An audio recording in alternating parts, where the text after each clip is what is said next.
નિમિત્તે બુરહાની હોસ્પિટલના સંચાલકો અને ડોક્ટર સ્ટાફ દ્વારા ધ્વજવંદન કરી હર્ષોલ્લાસ સાથે ઉજવણી કરવામાં આવી હતી।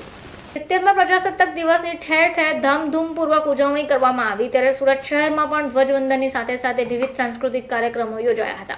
પ્રજાસત્તાક દિવસની ઉજવણીમાં વોરા સમાજ પણ અગ્રસ્થાને રહ્યો।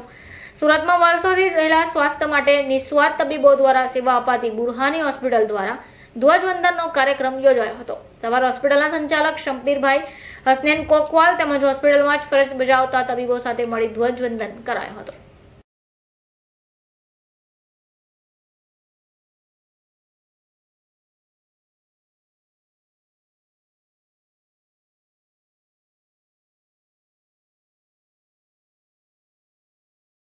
खदीजा तफिया चीफ फिजियोथेरेपिस्ट हूँ बुरहानी हॉस्पिटल की। आज हम इधर हमारे इंस्टीट्यूट में फ्लैग होइस्टिंग के लिए सब जमा हुए हैं 26 जनवरी के ओकेजन पे। हर साल हम 15 अगस्त और 26 जनवरी को ऐसे कार्यक्रम रखते हैं जिससे हम देश के यूथ को बताना चाहते हैं पेट्रियोटिज्म का इम्पोर्टेंस। हेल्थ के साथ हम इधर हॉस्पिटल में अलग अलग सेवाओं का उपलब्ध करते हैं।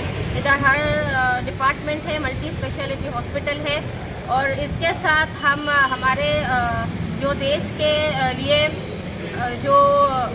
जो भी इवेंट होते हैं उसको भी हम बहुत पेट्रियोटिज्म से और स्पिरिट से मनाते हैं।